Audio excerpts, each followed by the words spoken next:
Welcome back, and now let's start the program. We'll be looking at the ministerial list. After plenty of speculation and plenty of waiting, eventually the president's ministerial list surfaced, and it was read out to the whole world on Tuesday by the Senate president. And what were your expectations? Were they met? Oh, by the way, this was part of the ministerial list. Yeah. There is still a second part coming. So to look at this ministerial list with us this morning, it's my pleasure to welcome Mr. Tunde Akindele. Mr. Tunde Akindele, how shall we describe you, sir? He's of the Institute of National Transformation. Chairman of the board, well, ex-chairman of the board of the Institute for National Transformation. Good morning, you're welcome. Thank you very much. We also have Mr. Tony Dani, a legal practitioner. We also expect another legal practitioner to join us, Mr. Tokumbo Odutola. Now, when the list came out, were you happy? Were you thrilled? Were you disappointed? Thank you, Ellery. It's a good question you are asking me. If I tell you that I was frustrated or disappointed, I'd be lying. Reason being that the slogan or the mantra of the party has been about change. And I've watched the government in the last 4 months. I've not seen anything to show that they have a vision to create a change. You see, there is a difference between remembrance and imagination.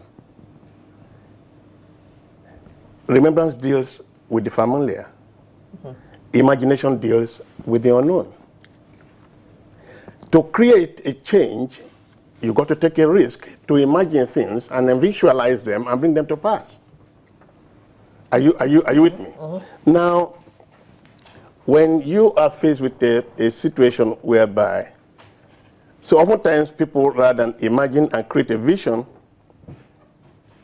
they go back to the familiar. And when you go back to the familiar, which is, now you begin to look for experts in the familiar ground.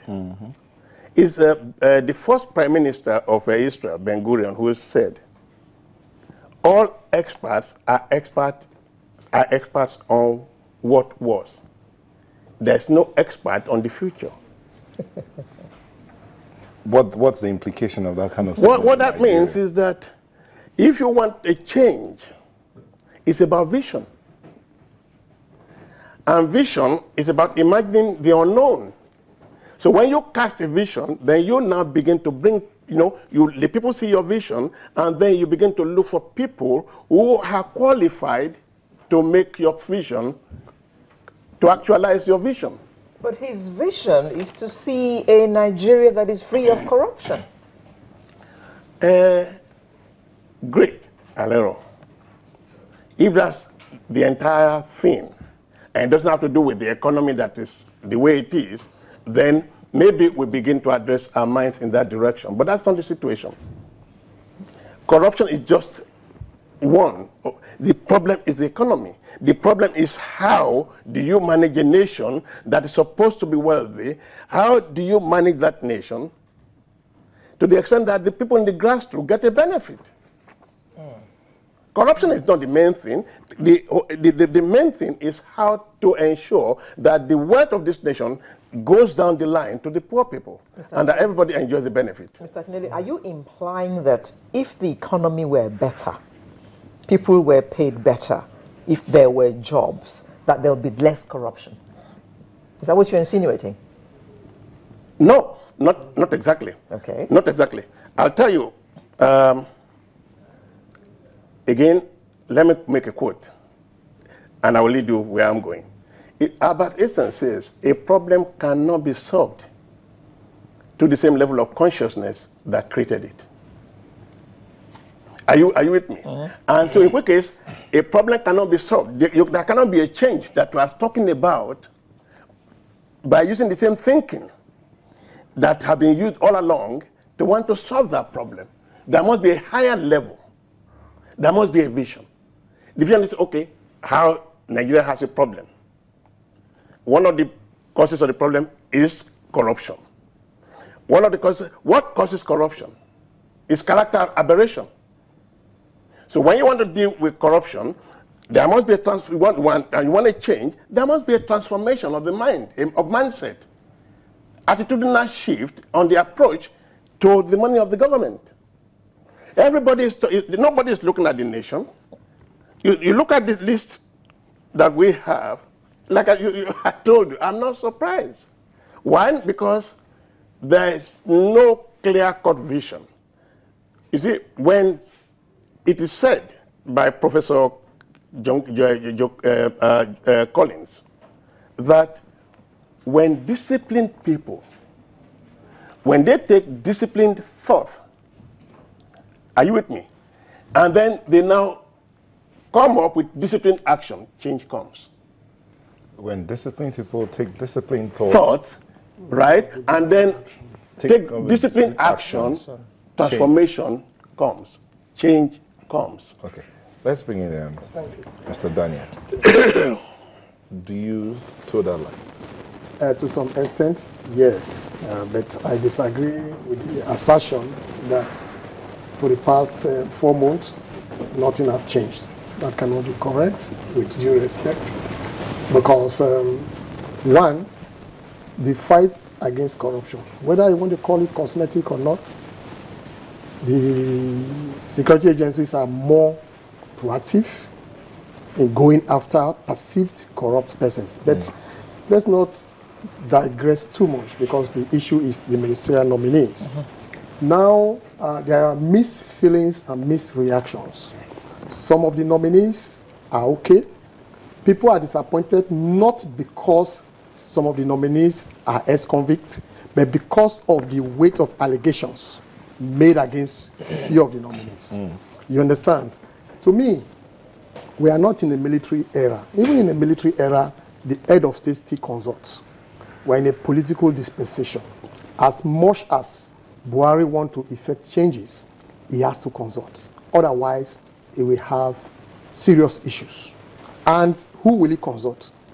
No matter what you say, you cannot totally disregard opinions of political powers. Heavyweights. Heavyweight, you cannot totally disregard it.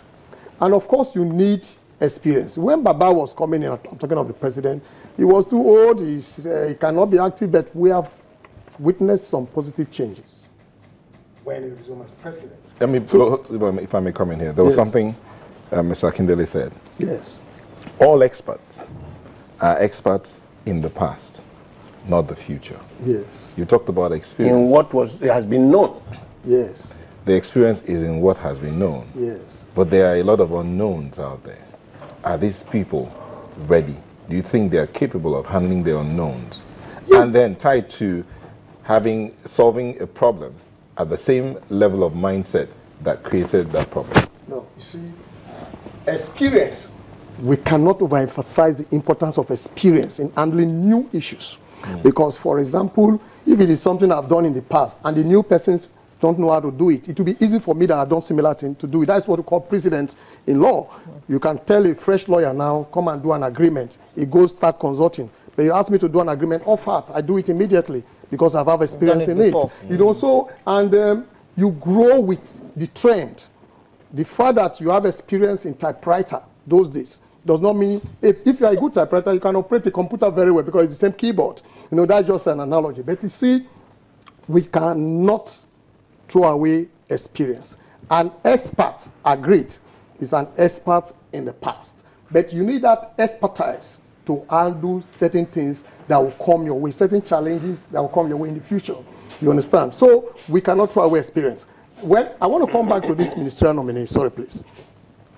I want to advise that the National Assembly, particularly the Senate, should not overheat the polity. They should not deliberately create room for unwholesome compromise, because that is what they are currently doing. Lobby, talking to people. You know, yes, they should do their job, but they should not make it look like a big issue. What the Constitution says is clear. They confirm disappointment.